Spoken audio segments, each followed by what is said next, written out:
স্বাগত জানাচ্ছি আরও একটা নতুন উইকলি অ্যানালাইসিস ভিডিওতে। আজকের এই ভিডিওতে আমরা দেখার চেষ্টা করব আগামীকাল যখন মার্কেটটা ওপেন হবে তখন মার্কেটটা কোন দিকে মুভমেন্ট করতে পারে, বুলিশ ট্রেন্ড শুরু করবে না বেয়ারিশ ট্রেন্ড শুরু করবে, কিংবা আমাদের ট্রেডিং প্ল্যান কি হতে পারে ইত্যাদি বিষয়গুলো এই ভিডিওতে আমরা বোঝার চেষ্টা করব।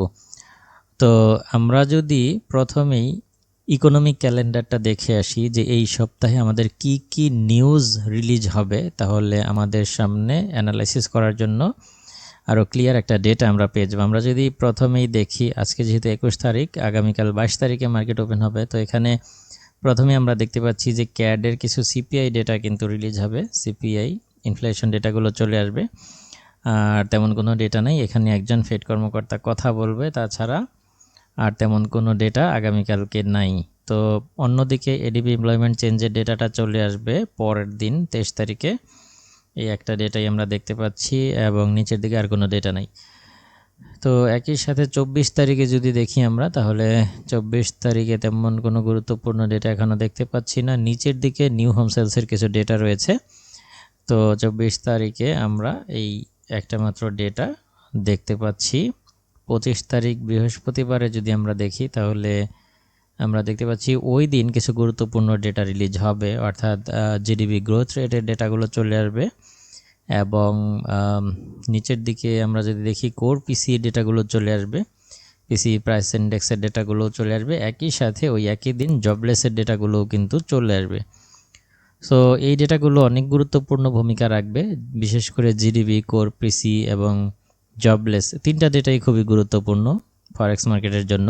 তো এই তো মোটামুটি। আর শুক্রবারে আমরা কনজিউমার সেন্টিমেন্টের ডেটাগুলো পেয়ে যাব। সব কিছু মিলিয়ে এই সপ্তাহ আমরা যেটা দেখতে পাচ্ছি, ওই বৃহস্পতিবার ছাড়া তেমন কোনো ডেটা কিন্তু অন্যান্য দিনে খুব একটা নাই। সো মোটামুটি ইকোনমিক ক্যালেন্ডারটা কিন্তু শান্তই থাকবে। কিন্তু আপনারা জানেন যে বর্তমানে ইকোনমিক ক্যালেন্ডারের বাইরেও অনেকগুলো ইস্যু চলতেছে। প্রথম ইস্যু তো যেটা অলরেডি আপনারা সবাই জানেন যে ইরান ইসরায়েল যুদ্ধ, এটা চলতেছে। তারপরে আমরা জানি যে অনেক নাটকীয়তার পরে একটা যুদ্ধবিরতি চুক্তি হয়েছে, কিন্তু বিভিন্ন সময় আমরা যদি এই চুক্তিটা বাস্তবায়ন করার ক্ষেত্রে যদি আমরা আসলে বাস্তব চিত্রটার দিকে যদি তাকাই, তাহলে আমরা এটা নিঃসন্দেহে বলতে পারি যে এটা একটা ভঙ্গুর একটা চুক্তি। এই চুক্তি আদৌ এটা কাজ করবে কিনা, এটা বাস্তবায়িত হবে কিনা, এটা নিয়ে যথেষ্ট সন্দেহ রয়েছে। কারণ আপনারা জানেন যে গতকালকেই ইরান আবার নতুন করে ঘোষণা দিয়েছে হরমুজ প্রণালী বন্ধ করে দেওয়ার, অর্থাৎ হরমুজ প্রণালী দিয়ে যে কোনো জাহাজ পারাপার করার ক্ষেত্রে ইরান তাদেরকে লক্ষ্যবস্তু করতে পারে। এই ঘোষণাটা গতকালকেই দিয়েছে লেবাননের উপরে হামলা করার কারণে। একই সাথে আমরা আজকে যেমনটা জানতে পারলাম যে উভয় পক্ষ, ইরান, যুক্তরাষ্ট্র, উভয় পক্ষ হচ্ছে নতুন করে এই শান্তি চুক্তি বাস্তবায়ন করার জন্য নতুন করে হচ্ছে আলোচনার টেবিলে বসেছে। সব কিছু মিলিয়ে আপনারা জানেন যে এই যে ইরান ইসরায়েল যুদ্ধটা, হরমুজ প্রণালী একবার খুলে দেওয়া হচ্ছে, একবার বন্ধ করা হচ্ছে, একবার শান্তি চুক্তি হচ্ছে, একবার শান্তি চুক্তি ভেঙে যাচ্ছে। এই ব্যাপারটা আমাদেরকে, এই ট্রেডারদেরকে বিশেষভাবে এই সময়ে এসে চরমভাবে ক্ষতিগ্রস্ত করতেছে। মার্কেট মুহূর্তের ভেতরে তার দিক পরিবর্তন করতেছে, এক এক সময় এক এক দিকে টার্ন নিচ্ছে। তবে সব কিছু ঠিক থাকার পরেও আমরা যদি দেখি যে হ্যাঁ, একটু ভোলাটাইল অবস্থায় আছে মার্কেট, একটু এলোমেলো মুভমেন্ট করতেছে, কিন্তু ধীরে ধীরে কিন্তু এটা খুব সুন্দরভাবে একটা বেয়ারিশ ট্রেন্ড কিন্তু মেনটেন করতেছে। হ্যাঁ, বেয়ারিশ ট্রেন্ডই মেনটেন করতেছে ঘুরে ফিরে, কিন্তু একটু এলোমেলো মুভমেন্ট করতেছে, গ্যাপ দিয়ে ওপেন হচ্ছে, নেমে যাচ্ছে, আবারও বুলিশ হচ্ছে, কিন্তু ট্রেন্ড কিন্তু বেয়ারিশ। আপনারা যদি লক্ষ্য করেন এটা ডাউন ট্রেন্ডই, আমরা দেখব যে ডাউন ট্রেন্ডই এটা মেনটেন করতেছে। আচ্ছা, এবার আসি যে এই যে নাটকীয়তা হচ্ছে, এই নাটকীয়তার ফলে আগামী সপ্তাহে মার্কেটটা কেমন মুভমেন্ট করতে পারে, আমাদের ট্রেডিং প্ল্যান কি হতে পারে। আমরা যদি একটু লং টাইম ফ্রেমের দিকে তাকাই, উইকলি চার্ট থেকে যদি শুরু করি, তাহলে আপনারা দেখবেন যে উইকলি চার্টে গোল্ড এখন পর্যন্ত বেয়ারিশ ক্যান্ডেলই ক্রিয়েট করতেছে। এখন পর্যন্ত বুলিশ হওয়ার মতো কোনো কনফার্মেশন বা লক্ষণ আমরা দেখতে পাচ্ছি না। তো আমরা এখান থেকে এই প্রাইসগুলোকে মার্ক করার চেষ্টা করব, দেখার চেষ্টা করব যে প্রাইসগুলো কোন কোন জায়গায় এসে রিয়্যাক্ট করতে পারে, কেমন। তো এই হচ্ছে মোটামুটি উইকলি চার্ট। এরপরে আমরা যদি উইকলি চার্ট থেকে সরে এসে ডেইলি চার্টের দিকে তাকাই, ডেইলি চার্টেও কিন্তু মোটামুটি আমরা যে চিত্রটা দেখতে পাচ্ছি, অর্থাৎ আমরা যেই মার্কগুলো করে রেখেছিলাম গত সপ্তাহে আমাদের এটা মোটামুটি এই যে মার্কগুলো দেখতে পাচ্ছেন, যে ট্রেন্ড লাইনগুলো দেখতে পাচ্ছেন, এইগুলো কিন্তু আমাদের গত সপ্তাহেই ড্র করা ছিল। যারা গত সপ্তাহের অ্যানালাইসিস মিস করেছেন তারা দেখে নেবেন, আর যারা দেখেছেন তারা তো জানেন অলরেডি, গত সপ্তাহের চার্টের সাথে মিলাবেন। গত সপ্তাহে আমরা মানে যদি বুলিশ হয় তাহলে সর্বোচ্চ এই ট্রেন্ড লাইনকে টেস্ট করতে পারে এরকম একটা প্রেডিকশন করেছিলাম, এবং সেটাই হয়েছে। এই ট্রেন্ড লাইনকে টেস্ট করে প্রাইস কিন্তু আবারও ডাউনের দিকে চলে আসছে। তো ডাউনের দিকে চলে আসার পর এখন পর্যন্ত আমাদের যে মোটামুটি মেজর যে ট্রেন্ড লাইনটা ছিল, যেটা মানে আমরা বলতে পারি যে এই যে ট্রেন্ড লাইনটা আমি একটু মার্ক করে দেখাই আপনাদেরকে। এই যে ট্রেন্ড লাইনটা, এটা এখন পর্যন্ত কিন্তু এই ট্রেন্ড লাইনেই প্রাইসটা এসে স্টপ হয়েছে।